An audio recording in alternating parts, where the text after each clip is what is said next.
with great respect that we ask you to share some self-inquiry practice, maybe that you want to take us through a meditation, and any kind of just your experience and your insight, if that's okay. So it's essentially a self-inquiry group. Yeah, thanks. Yeah, I'll be happy to, talk and share if people want me to. Absolutely. I mean, what I usually do with these things, I just turn up and then and then see what happens, really. And often a teaching emerges. Sometimes it doesn't. Sometimes we just stay silent together. Teaching's so simple, and sometimes the words can get in the way. We can talk about this a lot, but are we actually doing self-inquiry? I mean, the key is to do self-inquiry, I guess, if you can phrase it like that. I know that's dualistically phrased, but the key is to receive the teachings, whether we receive them verbally or whether we receive them on a deeper level, heart to heart, and allow those teachings to make us still.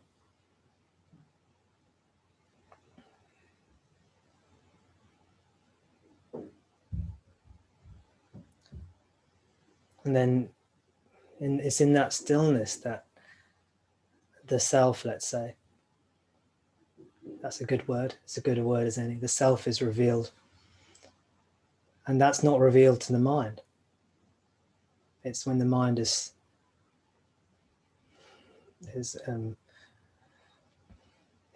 withdrawn into the heart and allowed to dissolve. So what I do, I just turn up, and if what I say or the meetings I hold are of help in allowing people to attain that or to establish themselves in self-inquiry, then it's useful. And if it's just a distraction, a talking shop, then that's less useful. Although that can be a part of, that can be a part of it too. That can be a part of it too.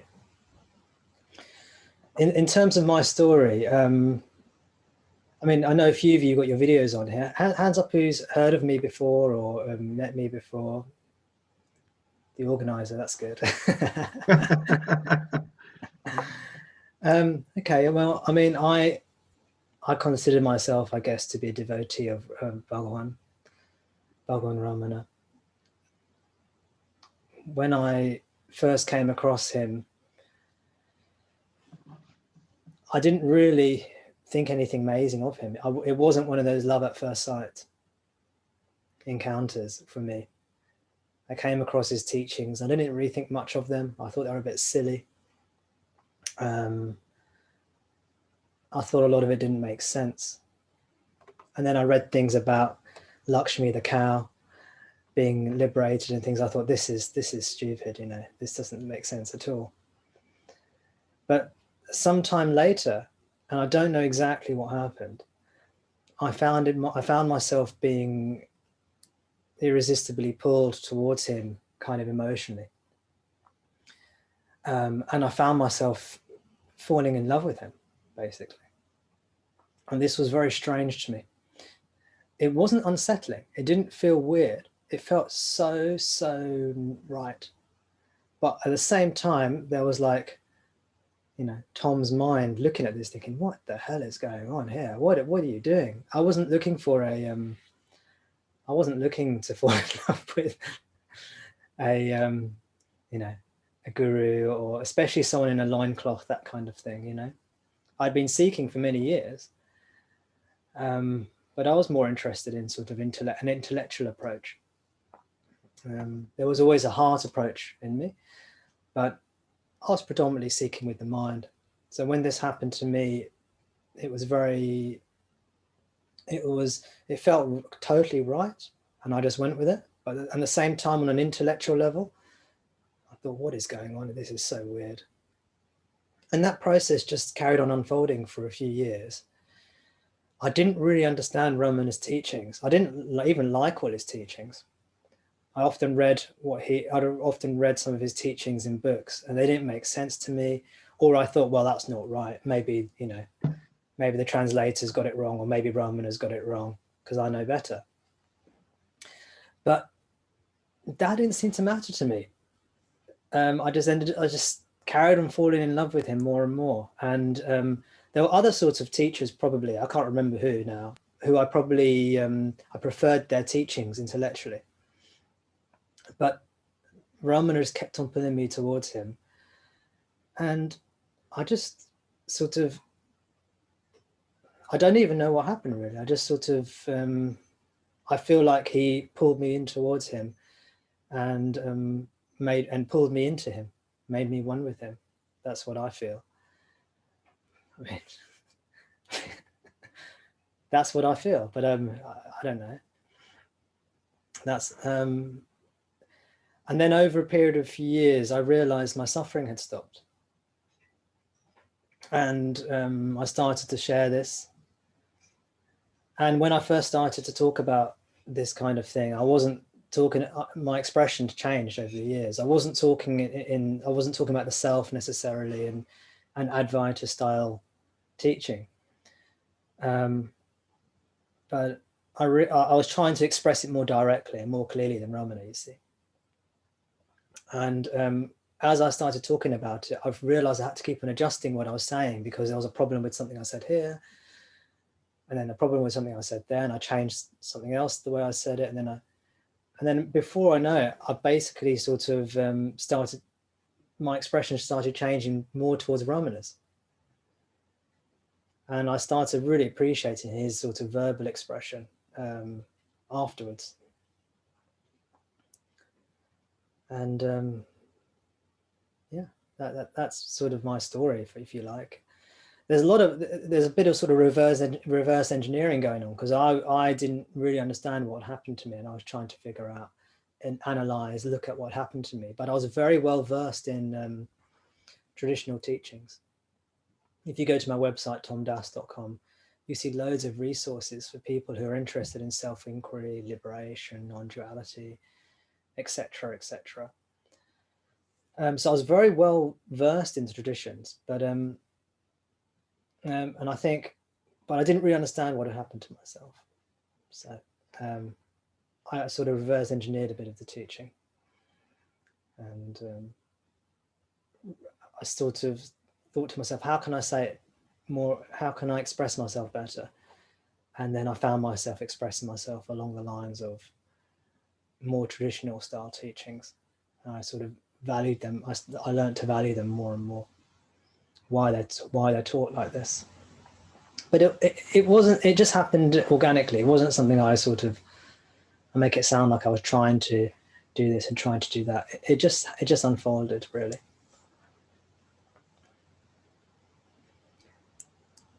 So I have a question, Tom. I liked what you mentioned at the beginning. You said, the important thing is to do the self-inquiry. What Ramana said, those little sentences he described the teachings, and I liked how you emphasized that. But are we doing the self-inquiry? So I was going to ask you if you could give us your own understanding of self-inquiry, or if you do it, if you could let us know, how do you go about that yourself? Sure. I mean, every time I talk about it, I sort of speak about it in a slightly different way. You're very welcome to check out loads of videos actually I've done on YouTube. Some are my own expression, as it were. I say as it were because I consider it all to be Ramana. I consider all this to be Ramana's expression. But some of it, let's say, just conventionally speaking, is my own expression. And some of the videos I've done, I've sort of taken quotes from texts like Guru Vajrakovai and created a video to help people with self-inquiry if they're interested. But what's coming to mind today is essentially you are the self. That's the teaching, really. The teaching is you are the self. and that's what you are. Hopefully people on this call would have heard that kind of language before. Otherwise, I'm very happy to talk about what that means and what that doesn't mean. And just to be there. And what does that mean? It means don't take yourself to be the body mind. Be what you are. Now, what you'll find is that because of a long ingrained habitual tendency to identify with the body mind, basically thoughts keep on coming forward. This is what I see in most people. The thoughts keep on coming forwards. And these thoughts themselves, because they're believed, they reinforce this idea I'm the body mind. All thoughts, almost all thoughts. Oh, that does make sense. Do you think that, because that happens to me, I get the thoughts coming forward and, they're disturbing. Do you think there's anything we can do when a thought comes forward that could stop the thought right then and there? Yeah, of course there is. There's loads of things you can do. One of the ways I work, I've sort of discovered this over time, is when I talk to somebody, often I start to get an impression of them, sort of intuitive impression of them. And then I can often feel that I can see what's going on in that person, what the person's blocks are to self-inquiry. So often conversations can sort of, there'll just be an intuitive response from Tom, let's say, explaining what that person may or may not be able to do to help settle their mind. There are loads of different things you can do. And the essential method is summarized in a text of Ramana's, Upadesha Salam, the essence of instruction. And whether it's chanting, hatha yoga, breath control, mantra, it's usually up to each individual to figure out what activity helps them be calm. And most of you, if you've been doing this for any length of time, you'll have a sense of what helps you quieten and what doesn't. And many people are able to go straight to self-inquiry, but many people, it seems, are not. And you'll know if this is you or not. You'll know, because when you say, to whom does this occur? To me, who am I? The thoughts just keep on spewing forth. They're not culled. They're not stopped. So then you'll have an intuitive sense of what you need, whether that's chanting, whether that's devotion. For some people, just looking at a picture of Bhagawan. For me personally, I love bhakti, devotion, and I like following the breath. So they're things that I enjoy, and I know in my meditation they help me a lot. So, well, those things sound awesome, man. The bhakti is cool. The following the breath, that's awesome. But if we had to ask you, like, let's say that this meeting ends and then a thought comes up in your mind and it's disturbing you and you're like, I got to get rid of this thought. And you had to just pick one of the things, let's say tonight, which one would you pick? I wouldn't answer that. I wouldn't say there's one. It's like saying, what is the best food in the world? And pick one. Apples. Okay, apples, there you go. That's the final word. Apples are the best food in the world. Well, you'll find out some people, apples are great. Other people, not so great. Maybe someone else is allergic. Whatever. Maybe that's not even the best example. But you will start to know what do you enjoy doing? What spiritual practice do you enjoy? For some people, it's hatha yoga. Generally speaking, there's three levels of sadhana, you can say. There's, traditionally speaking, there's level of the body, there's the level of the speech, and there's the level of the mind. This is long-standing tradition in both, Vedic tradition and also in Buddhist traditions. They'll talk about practices on these three levels. And Ramana talks about these three levels in Upadesha Saram as well, in that text. And the more active the mind, the more rajasic the mind, the more tamasic the mind, and the more ignorant, the stronger ignorance is. Usually the coarser the practice is required. And the coarser practices are on the level of the body. Then as the practice becomes more subtle, it becomes on the level of the voice. And then as it becomes more subtle still, it becomes on the level of the mind. And then of course, self-inquiry takes you beyond all levels of sadhana into pure being. And it takes you beyond sadhana, because sadhana is a doing, a karma. And self-inquiry ultimately is not a karma, it's not an activity, it's a being, it's not a doing. But it's the one activity, as it were, that takes you beyond a karma, beyond doing. So practice on the level of the body are things like hatha yoga, stretching, dancing. I hate to cut you off. It's just I got to keep the structure rolling. But I love what you said about self-inquiry is like the one thing that takes you out of karma. Oh man, that's freaking awesome, dude. Okay, well, thank you so much, Tom. The format that we do now is we're gonna open the meeting up. I thank you very much for your share, and I am gonna. If anybody has any questions for Tom, if anybody would like to react to the things that he shared with us, then I will open it up to the floor and just put up your hand icon. If I've got a question. I was before Ted. I'm going before Ted. Can I just quickly ask, what is the structure for the rest of the meeting then? So, we just ask you questions. Okay. We just ask you questions. Yep. And then how long does the meeting go on for? Just until 10, so we have another 35 minutes. So I'm going to throw it on to Dave Gilbank. He wanted to ask something. Yeah, thank you so much, Tom. It's a real honor to have you here. Thank you very much. Like you say, I've followed you for quite a few years on the old YouTube and Facebook thing. So thank you very much. It's great to meet you, and I'm very, very interested in a lot of what you say.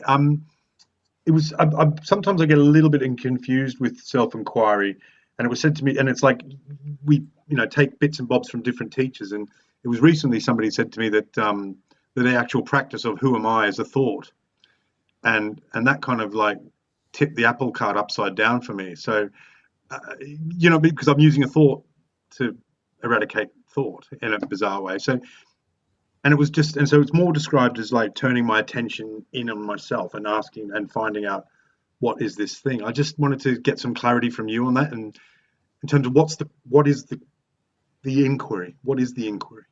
Does that make sense? Yeah, it's very confusing, and I don't always help clarify the confusion. Sometimes I add to it, not obviously intentionally. It's because it's it's very simple, but it's the different ways of talking about it which are confusing. If you go to tomdas.com, there's a whole load of resources that I recommend people read, and I've done lots of articles and videos trying to clarify this. Essentially, self-inquiry is being. It's just being. It's just being what you are, which is pure consciousness or pure awareness or pure being, without any objects. And objects, I mean any arising phenomena, anything that's perceived, whether it's a gross object like a table or a chair or a building, or a subtle object such as a thought, a feeling, an impression, a vision, an experience, which are all subtle objects. So when you removed all the objects, you're just left with that pure being, like deep sleep. It's just like deep sleep, but you're awake. Whereas deep sleep, you're asleep, you're unconscious. Ramana talks about the self-inquiry as being a wakeful sleep, and what's called Jagrat Shushupti. Jagrat means the waking state, and Shushupti means sleep. So it's waking sleep. So it's just like being in deep sleep, but you're conscious. This is also known as samadhi, or abiding as the self. And it's well described in the Upanishads, in the Bhagavad Gita, Shankara, and many, many sages across different traditions as well. Now, the techniques such as asking, who am I, or to whom does this occur, or whence does this thought arise? These are all techniques which are karmas, doings, in order to help you get to this place of mauna. Mauna means silence, stillness. Mauna is self-inquiry, being still.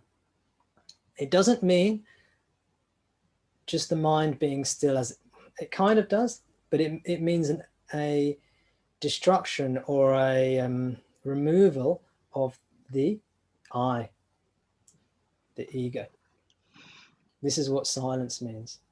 So it's not like, oh, I am Tom, or I am Dave, I'm a body mind called Tom, or I'm a body mind called Dave, and I'm being really still now. This is awesome. I'm being really still. And then what's happening is what happened? The identity, I am the body mind, I'm Tom, or I am Dave, or whoever, remains in place. The idea is to uproot that, or to pull that I thought, that I identity, into the source, and then it dissolves. The other thing I want to mention. Okay. Hold on. The other thing I want to mention is that we just want to give other. I know. Just hold on. Hey, hold on, Evan. Just I go on a bit. I know. I'm sorry, Evan. No, that's all right. The other thing I want to say is that it really comes down to will. Most people who are talking about self-inquiry don't want to really do it. This is what I've realized. And if you want to do it, you'll discover the practice. Amidst all the confusion, all the mixed messages, you will find the way. Whereas if you want to carry on talking about it and you don't really want to do self-inquiry, you'll find lots of ways not to do self-inquiry. That's what I wanted to say. That was wonderful. Thank you very much. That was awesome. Sorry, Evan. Keep going, man. Thanks, Dave. Thank you. Okay. All right. Well, I just saw that Karima has their hand here. So we'll unmute Karima. Yes. Hi, I'm Karima, and I would like to know, as a guru, how do you remain teachable with an open heart and your ego in check when you're being tested with all the self-righteousness in the world? How do you remain teachable? Thank you. Oh, you're welcome. Where are you calling from, Karima? Just out of interest. So I am. Oh, she's muted, so I can't, but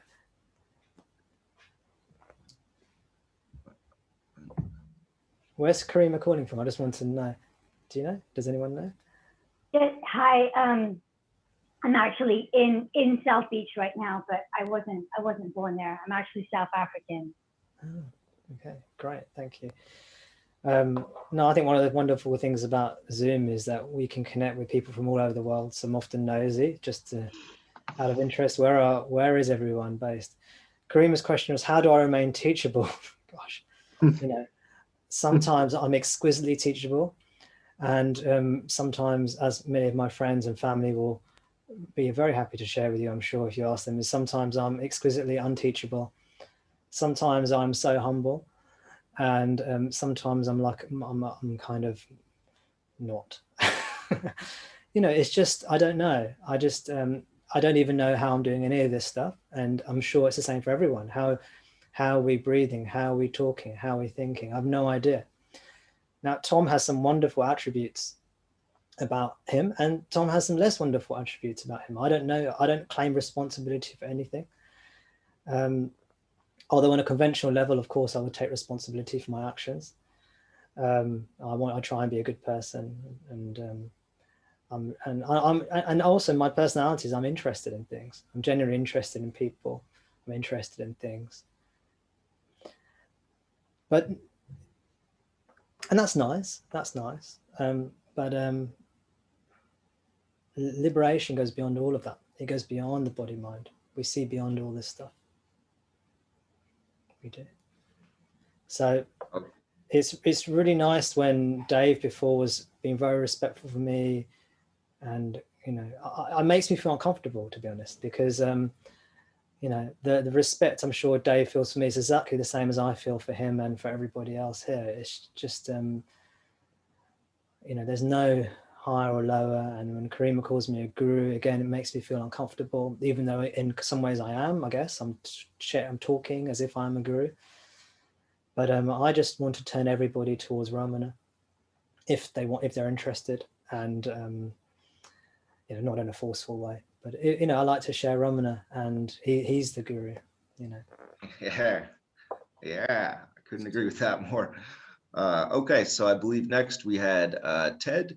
He needs to unmute Ted here.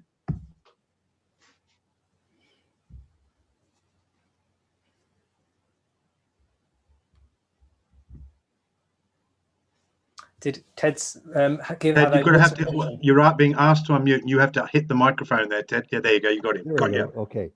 Yeah. It was a little sticky there. I really enjoy you being here, Tom. Thank you very much for joining the group.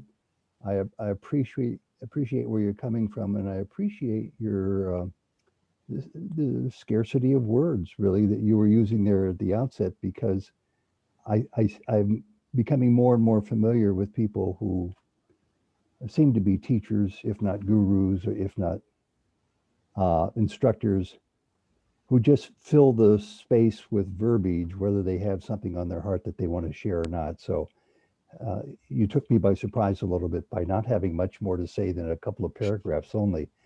I wanted to ask you about thoughts, because I think it's so important for us to realize that we're fighting an uphill battle, most of us who are on this path, trying to quiet down our thoughts.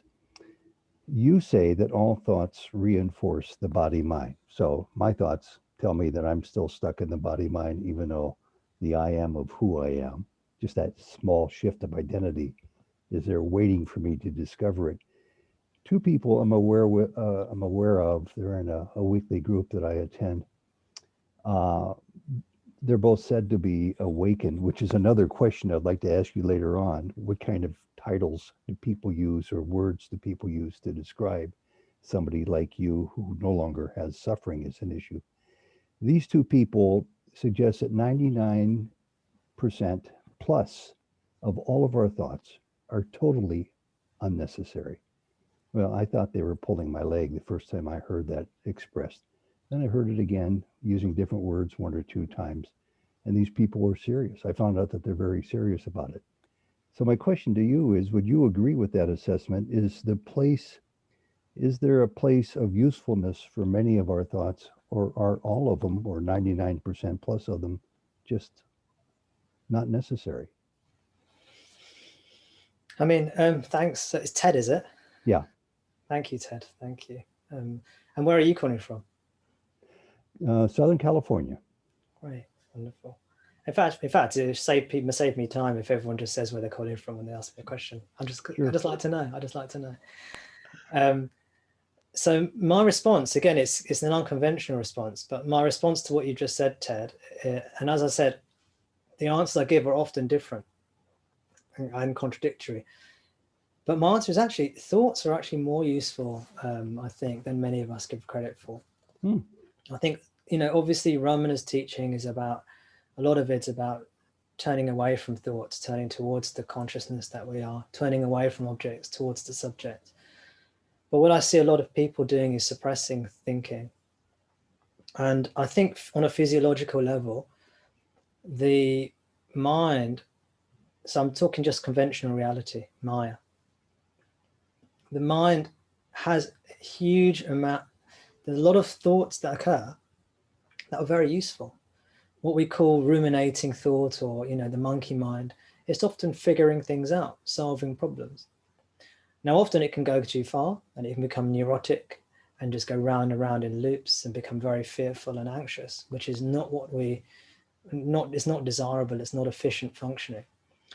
But a lot of what I've noticed when people come to me is a lot of the reasons their thoughts are going round and round and round is because the mind is trying to solve a problem and hasn't found the solution. The mind is worried about maybe something happening in the future, but hasn't found the solution to that. So it keeps on anxiously thinking. And until you solve that problem, the mind just keeps on going round and round and round. So often what I do is I work with some people especially in one-to-one sessions, and we sort of solve those issues and at a fairly deep level, and that stops the monkey mind, and then this enables people to turn towards self-inquiry. So I think to sort of say, you know, 99.99% of thoughts or whatever it is not necessary. It's kind of an ideological position, because again, it brings into my immediate question is, well, who decides what is necessary? Who decides what's not necessary? That's one aspect of the thing. Another thing, it doesn't sound very scientific. How would you even test that? Mhm. And I've got a science background. I get a bit pernickety about these things.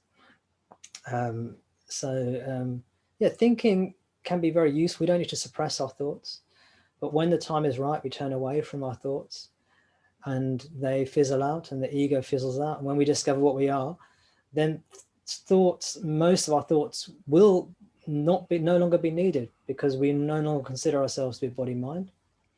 But yet on the level of Maya, on the level of conventional reality, there might appear to be a thinking person like Tom or Ted. But we could discover that's illusion. A real quick follow-up, if I might. Where on the spectrum, you know, I've been around this subject for a long time, way too long for the little amount of progress I've made. But where on this spectrum, if it is a spectrum, might you be or might others be? In other words, there's an enlightened soul. And then there's people like me who aren't into that category at all. And then there's people like you who have managed to conquer all suffering on this earth in this illusory form called the illusory mind body self.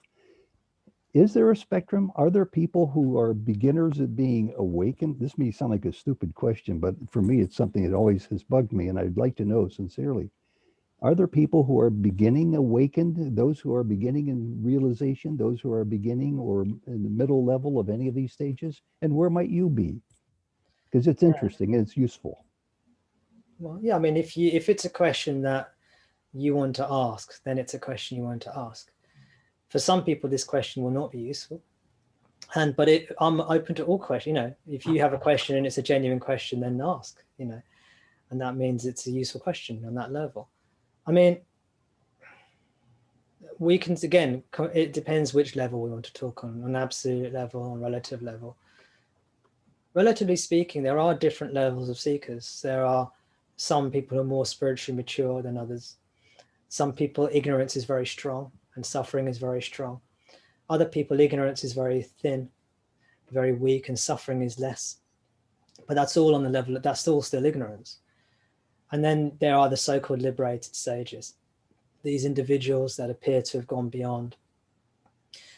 But actually, this is all the illusion.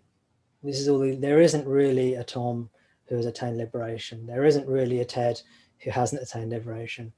That is the illusion. There is no these individual seekers and gurus. It's not real. It's not real. So we focus less on that as a goal and just try. You are the goal. You are the self. You are the self, Ted. You just you're not Ted. Ted, the body mind, is not the self.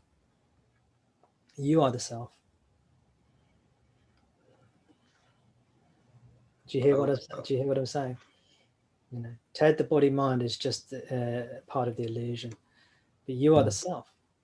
Intellectually, I understand that. Academically, I understand that, but I still think of myself as being surrounded by this near impenetrable fog, concealing the Ted mind body self from becoming aware of the real self. Yeah. Now, this is where I love to work with people, because now we're talking about your own genuine personal experience. It's not even just by saying that, it's becoming less academic now. And this is where I work with people. This is where I talk to people about. But this is where the sadhana, this is why you need the sadhana. And this is why you need a spiritual practice. Thanks. Thank you. Thank you so much. Ted. Beautiful questions. Beautiful questions. Appreciate them. They come from the heart. So, you know, beautiful. Dave, sorry. You're trying to say something. No, Evan's running it. Sorry. Evan, yeah, I'm sorry, guys. I'm trying to let the other people talk too, because we only have about 15 minutes left, and I have 4 people here that want to say something. So, okay, how about Juan?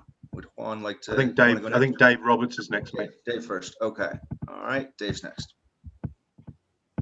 Oh, hello, everyone, and hello, Tom. Thank you for joining us here. I'm in Canada. I had a question that arises from something you said earlier. You were talking about just sitting quietly in one's own simple presence. And you mentioned, having a certain level of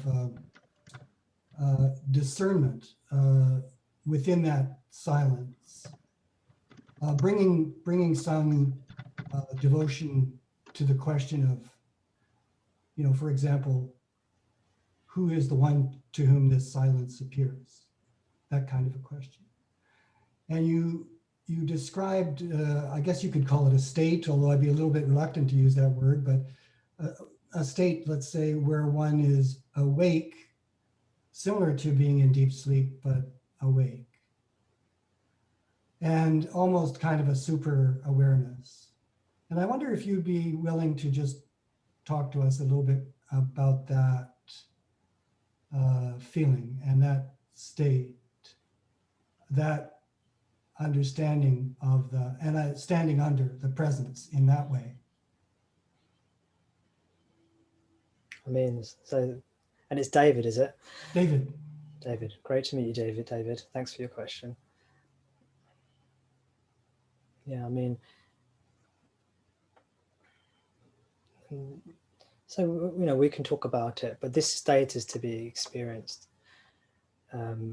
This is why we need to slowly, step by step, in our own gentle way, calm down. If our thoughts are going 1,000 miles per hour, we don't need to go from 1,000 miles per hour to 0 miles per hour all in 5 minutes. We just need to go down to 999, 998, slowly, gently. Learn to be still, and before you know it, you'll be at 5, 4, 3, 2, 1 miles per hour. Do you see what I mean? We don't have to be. Sometimes we can jump into this egoically and try and say, okay, I'm gonna bloody well do self-inquiry. I'm gonna sort this out in the next half hour or whatever. But it's just gently throughout the day, calming down, being still, and then we'll come to this state which is called turiya, which is called Jagrat Sushupti, which is called abiding as the self, Atmanishta, which is called jnana, knowledge, which is called bhakti or parabhakti, supreme devotion. It's just all these different words, a bit like how I think it was Evan who read out in the Guru Vachka Kovai earlier. All these different phrases just to describe something so simple as being what you are. Not thinking of the body-mind, which is a belief, but by stepping outside of thought and resting in what you are, pure consciousness, pure being. Sat, Chit, Ananda. Pure Sat, pure being, truth. So the key is just to be, and then you'll even just a few moments of being is so much more useful than talking or thinking. There's a verse in Vivekachudamani, one of my favorite texts by Shankara, and he says, and I can't remember the exact verse because I'm not very good at remembering exact verses, but he says something about like, thinking about the teachings is, 100 times more powerful than listening to the teachings.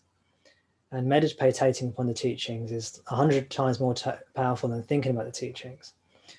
But samadhi, nirvikalpa samadhi, which is this abiding as a self, is infinite in its results. The idea is practice is more important than talk.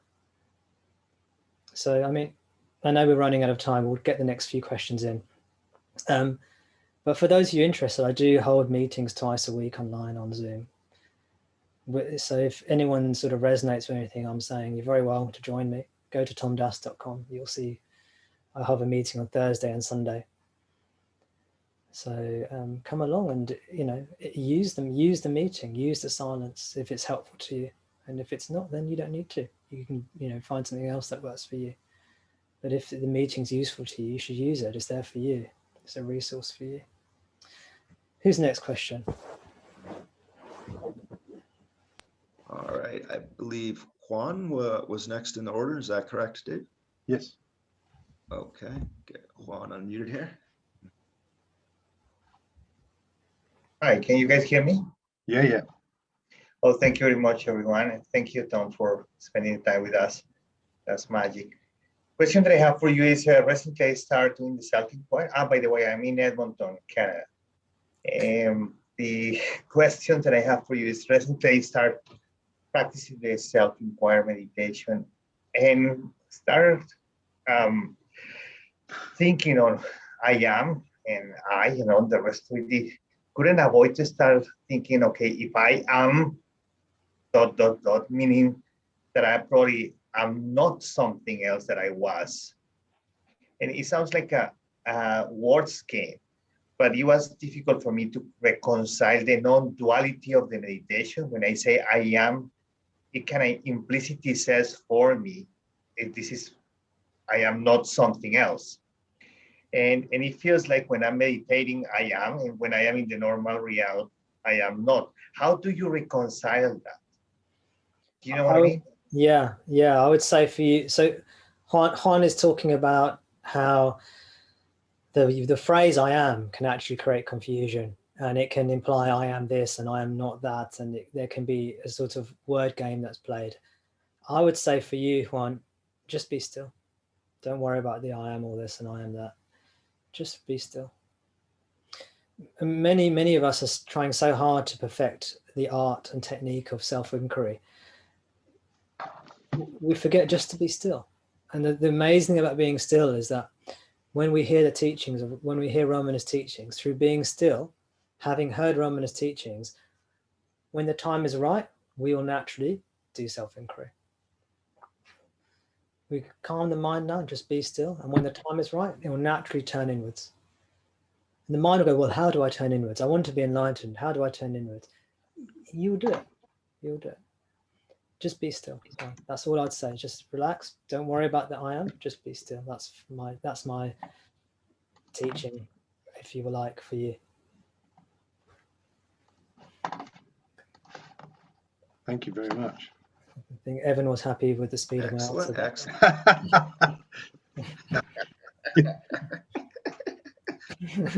Yeah, I like that one. All right, let's go. Next, we have Joseph, I believe, is next. So we will get Joseph to unmute here. Anne is before me, so please Anne. Was Had Anne. Oh, I'm sorry. I'll get her to unmute. All right, floor is yours, Anne. Okay. I'm from Chicago, and I guess I have one question. Where are you? But what I really want to come in with is just to the experience that I just had hearing you, or actually feeling you, was something that I've never felt.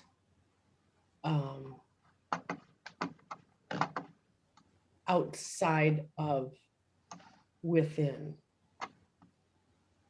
I have a hard time. I can't look at you because it mixes things up. Your message, and what I'm getting through this just puts me into this place. The words that you spoke talked so deeply to what has happened with me in this. You know, I once I realized that my comprehension and my intellect will take me nowhere in this, I was able to just be, and just be. And that requires no practice, because it just is. And to hear you speak, you know, this is, I started searching when I came into recovery. In reality, I've been looking for something forever, but when I landed on non-duality, it just, I knew it. The resonance was there, because everything else that I tried for years, nothing even addressed that inner conflict that plagued me for decades. And yeah, man, I just,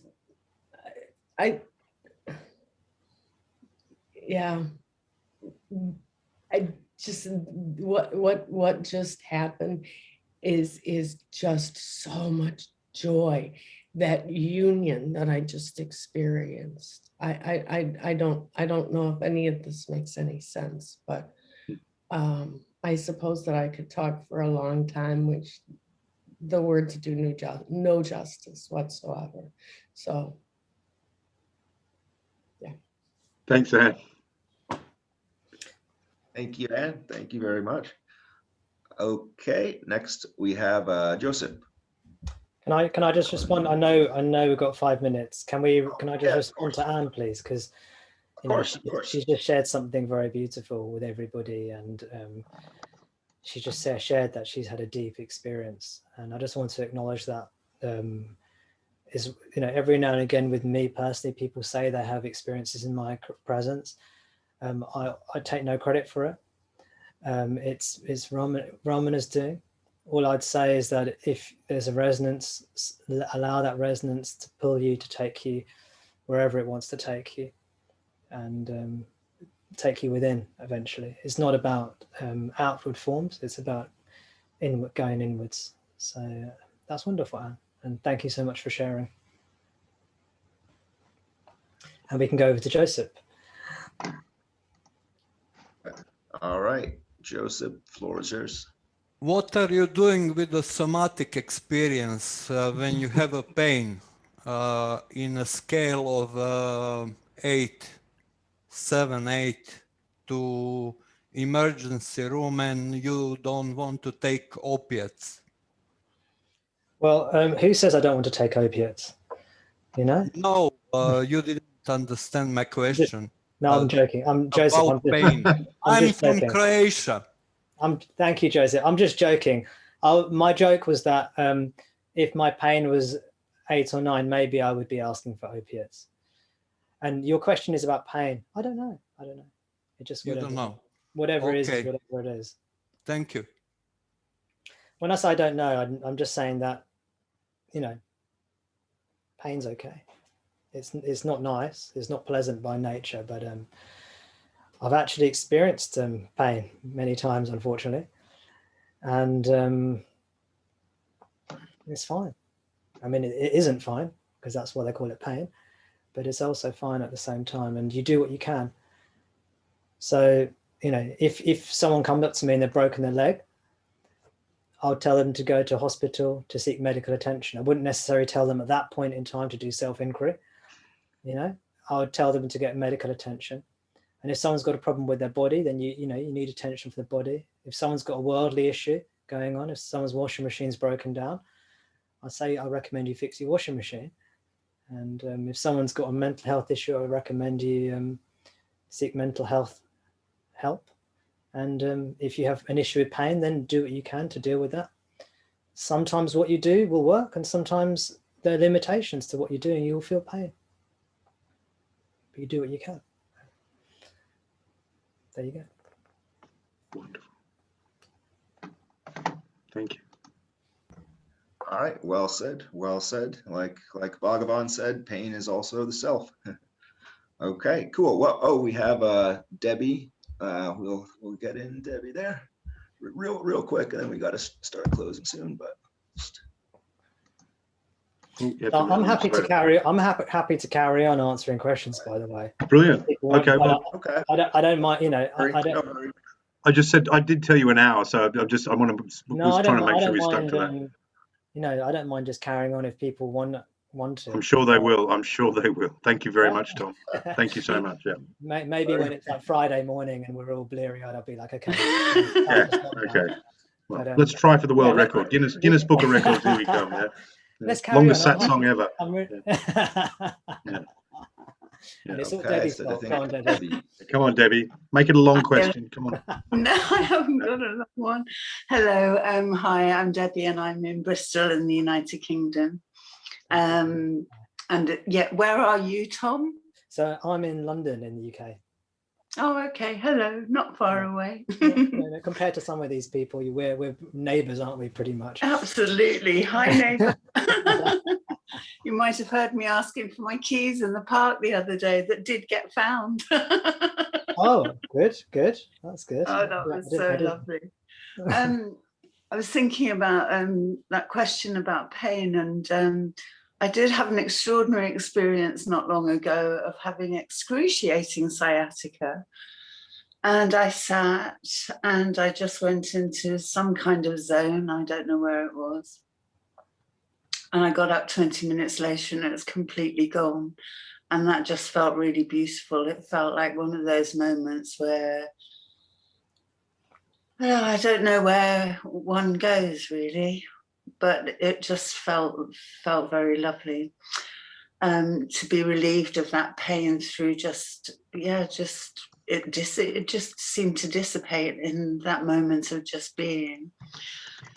I was interested though in what you were saying about working with people one-to-one and intuitively knowing where their blocks are. And do you do that online, or do you do that? In what way do you work in that way? Because I'm curious. I would just my blocks are. You're curious about what, Debbie? I missed that. Where my blocks are. Yeah, I mean, you don't have to book a one-to-one with me, but what tends to happen is that. So I offer one-to-one sessions with people. And I also have meetings twice a week. And you don't have to book a one-to-one, but sometimes it's quite personal for people. And there's some people who don't feel comfortable maybe talking about personal issues in front of a group. And so it tends to be that when it becomes more personal issues, especially, things to do with people's past, people's families, people's relationships, and other issues people have with a whole host of things in life, they tend to gravitate towards me in one-to-ones, but one thing that happens is that I often see where people's blocks are, usually in a few minutes of talking to somebody. And then it's just a matter of me being able to communicate to them in a way they can accept, and the more open, the more direct you're able to be, as in the more you're able to allow me to be direct with you, the easier it is, generally speaking. But occasionally I get it a bit wrong as well. Sometimes I think I've got it all right, and then I don't always get it 100% right. But I tend to get it right most of the time. That's what I've noticed. But I rely on people giving me honest feedback about what I'm saying, because sometimes it's in a bit of an iterative process where we can back and forth against each other, and then we figure out between us what the issues are.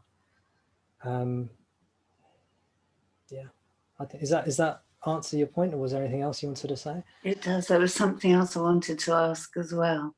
So this sense of kind of silence and just being.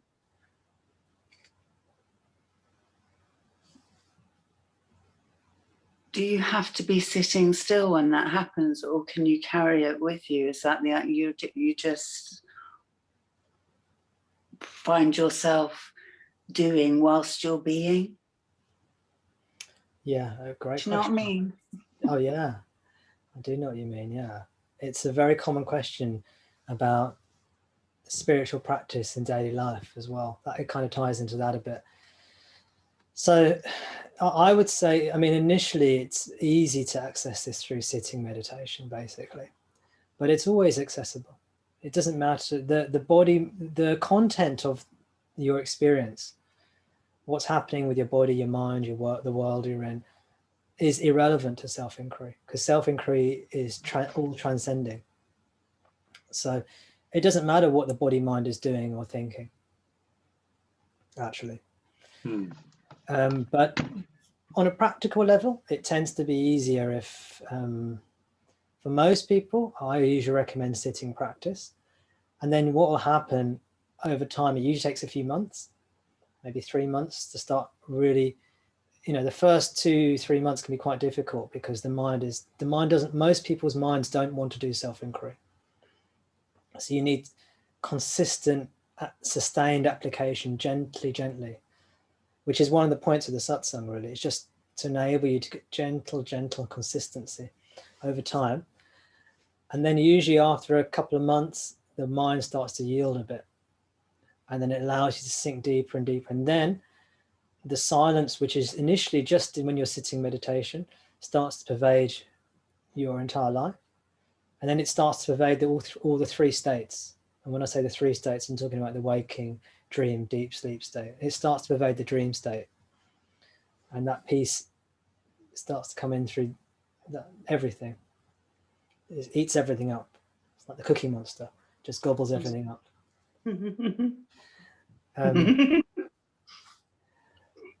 Actually, I mean, you mentioned sciatica as well. I mean, sciatica, one of my friends recently had sciatica. It's one of the worst pains you can have, this sort of lower back pain that radiates down the leg. And I had sciatica for the first time a few months ago. Rather embarrassing. I was playing what we call it in the UK. I think, I don't know, in the US, do you call it tag? I was playing it with my 2 children. And I was doing great. I was dodging them this way, I was dodging them that way. And I've got 2 young kids, and then we're having great fun. And then later on that evening, I felt this awful pain in my lower back, go down to my leg, and it's, you know, I've heard of sciatica many times. I've never felt it before. It's awful, you know. But you know, you do what you do. You could do. You do what you can.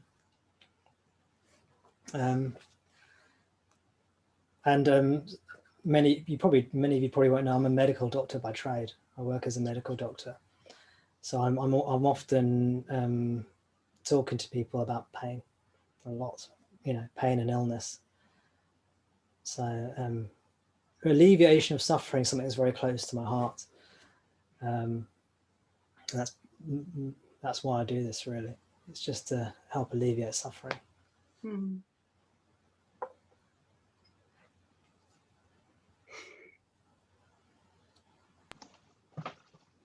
Yeah, excellent, very cool.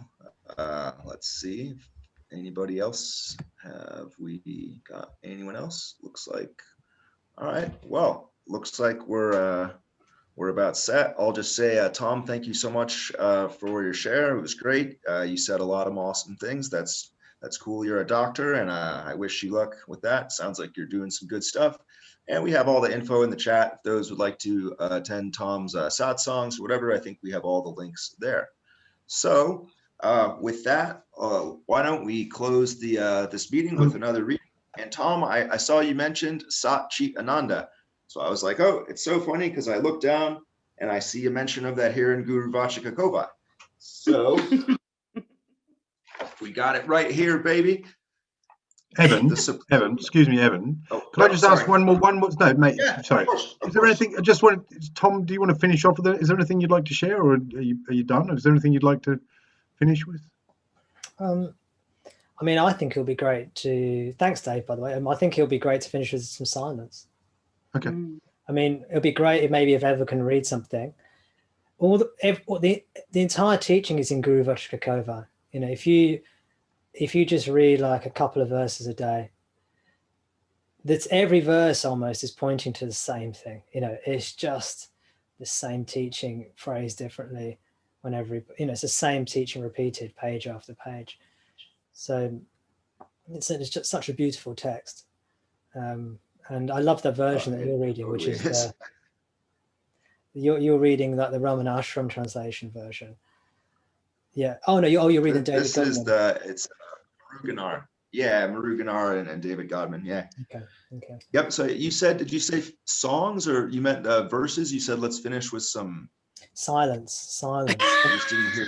Oh, silence. We can sing. We can sing. You know, you might not like me so much if you hear me sing. But, you know, we can sing if you want.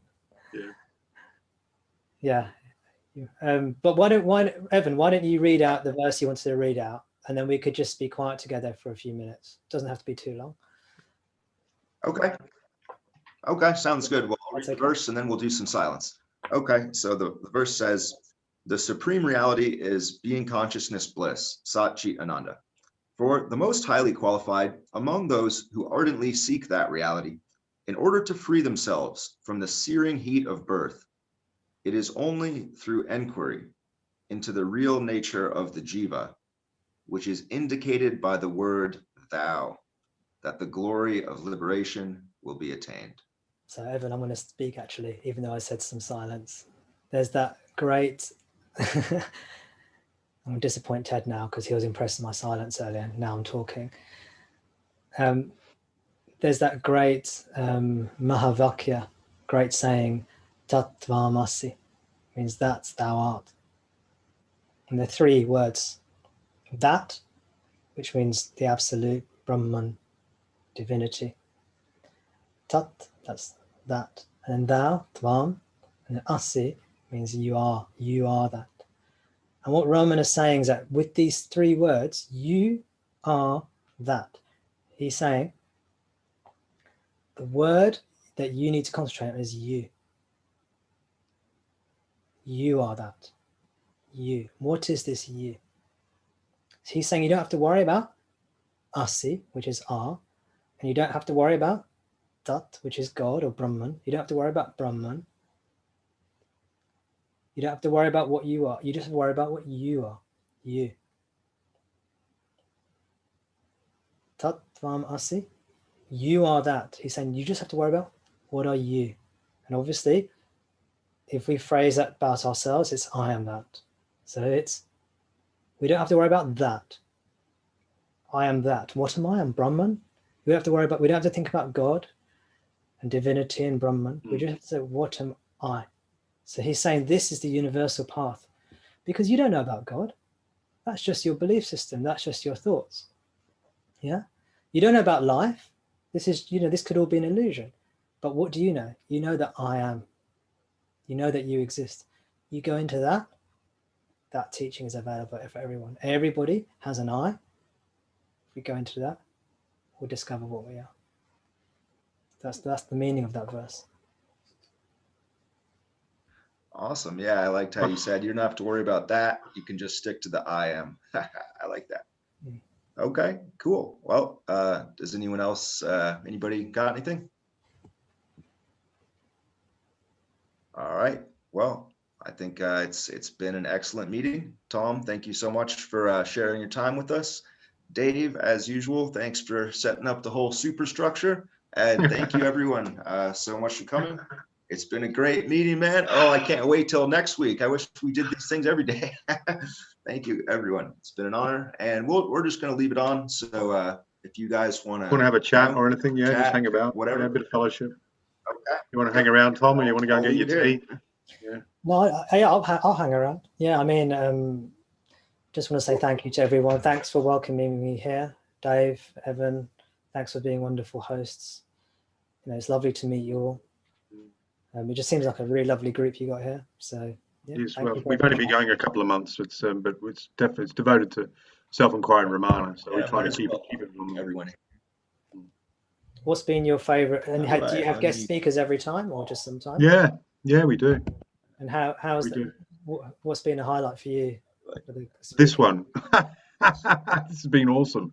That was the correct answer. We had Dan, who's in here, has done some stuff, I think, and we had a lady called Maureen, who's from San Diego, and she looks at non-duality childhood trauma, which was profound. So that was wonderful. So yeah, we just get an eclectic, but it's all based around self-inquiry and Ramana. So it's just the childhood trauma thing was phenomenal. That really had a big effect on me, and this has had a big effect on me because it's funny how timely this is. Everything happens at the right time, because this is in the last week I've been exactly what you just said there last has been with me. That whole, we don't know God, we don't know anything, all we know is now is me, and that's profound, and that's the truth. that's it. It's amazing. Thank you very much. That's very, very good. Thank you so much. No, thank you. Thanks, Tom, for joining us today. Just wonderful. Okay, Dave. Yeah, I don't know how to unmute everyone. So, I'm going to ask all to unmute. Dave. You can all unmute. There you go. Everyone can get the jazz version going on. Here you go. Look, the Zoom Thank you jazz. so much, Tom. Thank you so much. It was just beautiful. I'm sorry I had to be a little bit absent, but I was listening to you in the hospital, and it was just blissful. Thank you so much, and I'll see you at Satsang. Thank you, and thank you, Dave, Gavin. No worries, Jill. I'll put the things in chat again for everyone, just so you don't have to drag up Tom's. I think it's a Sunday. Is it Tuesday, Thursday, and Sunday? So tomorrow night, or tomorrow day, depending. It's midday in Pacific there, Ted and everyone in the Pacific area. So midday. It's the same time as this meeting. Yeah. Tomorrow, basically. Yeah. And I think there's a donation. It's not much. It's only 10 quid, I think, or 5 quid. So that's not a lot. So there you go. There you go. It's all there again in the chat. There's the Zoom number there. So yeah. Thank you. I have a commitment. I have to go. Thank you so Good much. on you, Debbie. Good to meet you, Debbie. Bye. Thanks again. I'll be back next week. See you guys. Bye-bye. Cheers, Ted. Thanks, Tom. I took a look at your website. Dave, I gotta go and get eaten here. How do I leave without? I will. It's all right. I'll claim host, mate. You need to make me host. So if you click on my box, click on my box here, drop down and make host, and that should be. Do you see that? Make host. Yeah. Yep. What about anyone else while these two are figuring out the hosting? What has anyone else sort of found useful in for these meetings? I'd be interested to know what people have. Okay. Well, I've got to go. Thanks, Tom. Thanks, everyone. Thanks. Cheers, Evan. I'll give you a call, mate. Well done. Evan. Well done. Well done, mate. Great work. Excellent. Great work. Well done. Excellent. Yeah. See everyone soon. Bye. See you, Evan. Bye-bye. Thanks, Evan. What's been really useful to me is to realize that there's other souls established on this journey. It came at a time when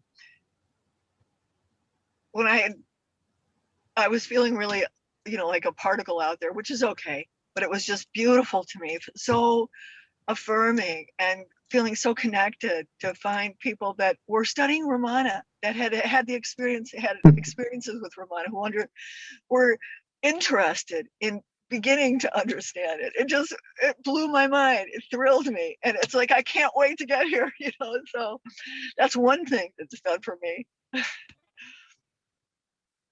Yeah. Thank you. Mm-hmm.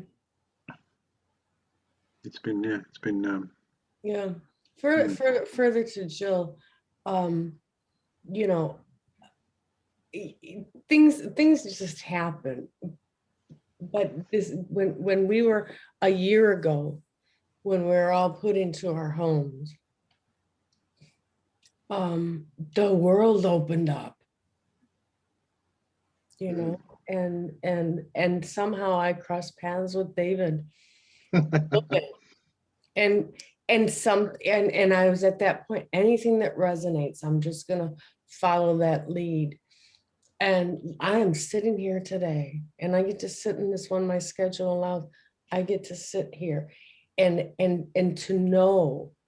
I remember as far back as an early teen reading The Prophet, and not really, I couldn't understand it. And it's just like when you're speaking and you're using words that I don't know, but when I'm listening to you, I know what those words are before you give an interpretation. I feel them, right? And so the absolute honor and privilege to sit in these little gatherings Yeah, that's it, man. This is it. Yeah. And all these people, I know these people I know, regulars now, aren't we? from my office. I mean, I deeply know these people. I know you. Yeah, although we've never met. Yeah. Never. Oh God, when we meet. And Jeez. next right onto South Milwaukee Avenue. Was that Are you, you, Jill? Jill, are you back in Chicago?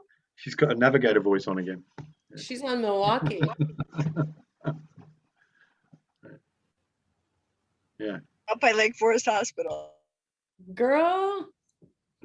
We had David. We do a podcast every Friday, which is for people in recovery, and we look at for 12-step recovery because it's largely about helping people find a higher power or being open-minded to a higher power. We had David Godman on about a month ago, and he was amazing. That was quite empowering. Yeah, it was wonderful.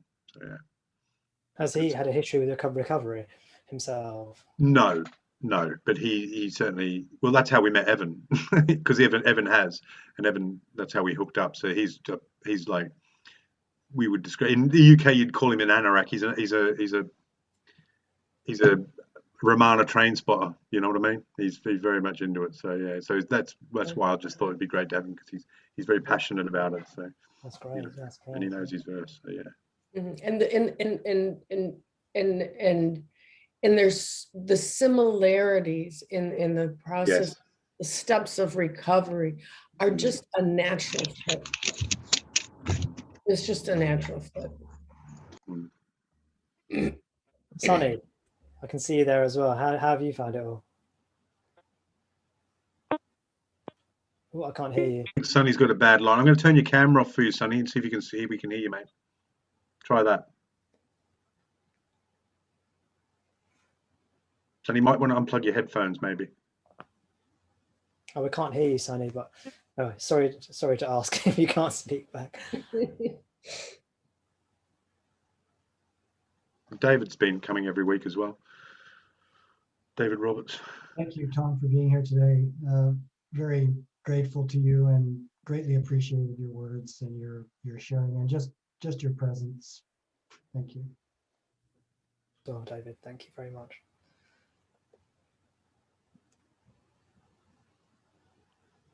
Yeah, it'd be great. I'll pop along because I'm in Northern Ireland at the moment, so I'm going back to England next week for a week. So, but I'll certainly come along to the Thursday one, I think, or the Saturday. Saturday, is it? Or Sunday? Sunday. 3 p.m. Sunday. Yeah, I will. Yeah, you're very welcome to. Very welcome to. That'd be good. How many do you get to your satsang normally? It varies. It's a bit less. It's less than this group. It's probably about, I'd say maybe 7 to 15 people, that kind of thing. So it's a small group of us. Well, I think you'll certainly get a few from this group now who go across. Oh yeah. It'll be, as I said, it's just lovely to have the opportunity to share this with anyone who's interested, who resonates. I don't expect what I say to resonate with everyone necessarily, of course, but if it does, that's wonderful. I had my whole non-duality thing bizarre. It's the whole, because we're in the YouTube generation, right?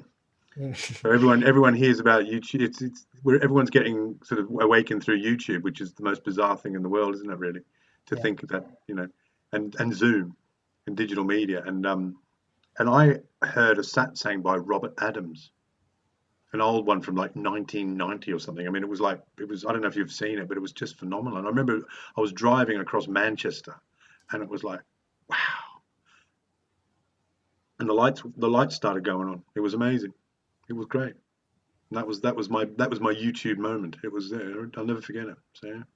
And then finding people like yourself as well, was just sense of peace. But I love that simplicity. What you said. I can't tell you how much that means to me, particularly in this week, because I've come here I'm on a bit of a self-inquiry sabbatical for the past 5 weeks here, and I'm living in this beautiful old holiday cottage in the north of Ireland in an old fishing village. It's wonderful, and it's really come to me that if you clear away all the clutter and everything else, and our perceptions and our expectations and all the dogma and what you think should be and all the seeking stuff and what other people say, but in the end all we've got is that me, that's it. That's it. Yeah, that's it. That's it. That's it. Crazy. It's, Crazy and simple. I've wasted so much money on books.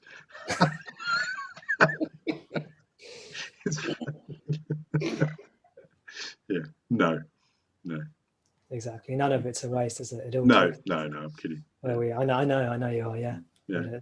It's funny, but it's true and it's not true. Yeah. I've heard it said it's like that thing when you cross a river, you use a life raft, but then you've got to climb a mountain. You let go of the life raft, don't you? Right. Yeah. That's true. We've got Amy. Amy comes to all our stuff as well. Amy's here. Yeah. Amy, what are you doing? And Michael Stacey's a friend of ours from Madeira in California. Amy's in Seattle. Working. Hello. How you doing, Amy? I'm Amy. I'm wonderful. This has been beautiful. Thank you so much. It's good to Thank see you very again, much. or not. Mm-hmm. Yes, thank you. Thank you.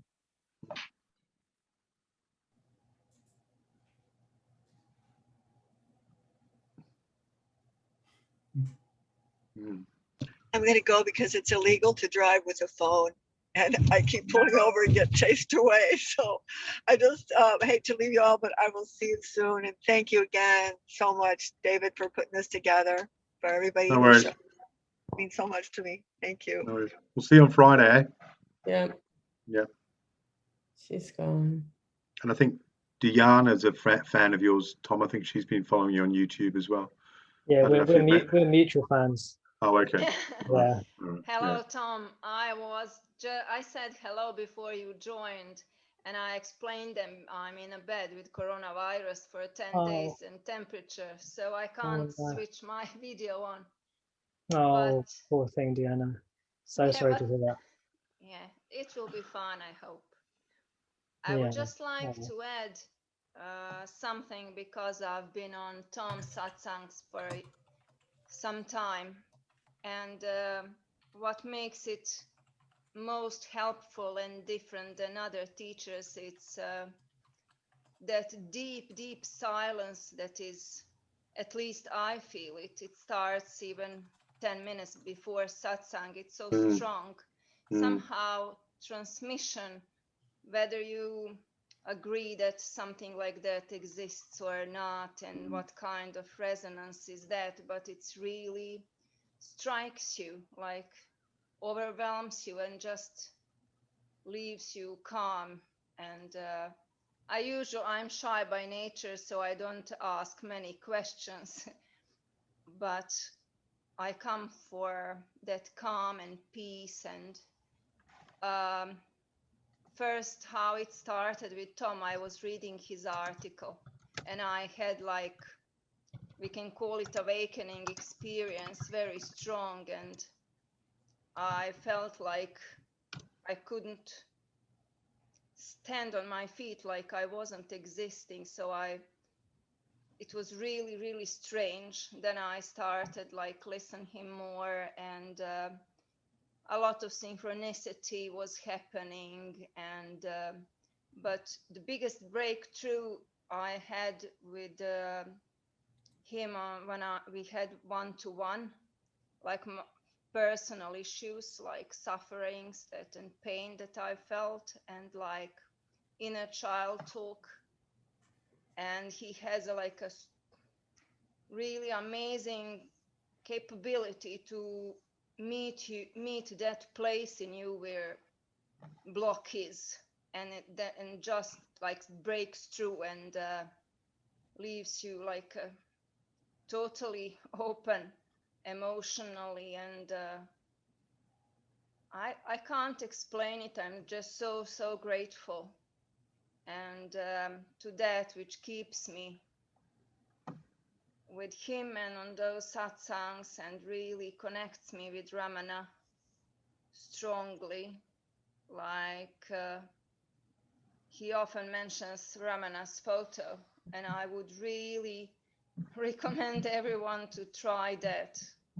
For me, when it's when suffering strikes you and when it's really strong, his photo just pulls me out, and it's enough. And who knows what kind of hypnosis we are in, but it's just like sobering you up. And I don't know, he is the one that will always say, like, I'm not guru, do not put me on pedestal. But sometimes when you feel that love, connection, and resonance, you just can't help it. Just draws you in. It's so nice. It's so nice when it happens, and it keeps you humble. So that's it was a bit longer than I expected. I'm just so grateful to Tom and wanted to mention that. And hope to see some of you at those satsangs. It's really great group of people. And thank you. Have a nice evening, all. Thank you. Thank you, Diana. Anne, is that okay? Oh yeah, I thought you got my. No, okay. Sorry. Thank Yeah, you so listen, much. I've got to go to another meeting, but I'm going to make Anne host if you guys want to hang out for a while. So, but Sure. Tom, I'm going to be in touch, mate. Thank you so much. Thank you so much. You're so welcome, Dave. Thank you so much. Crazy. Wonderful, wonderful.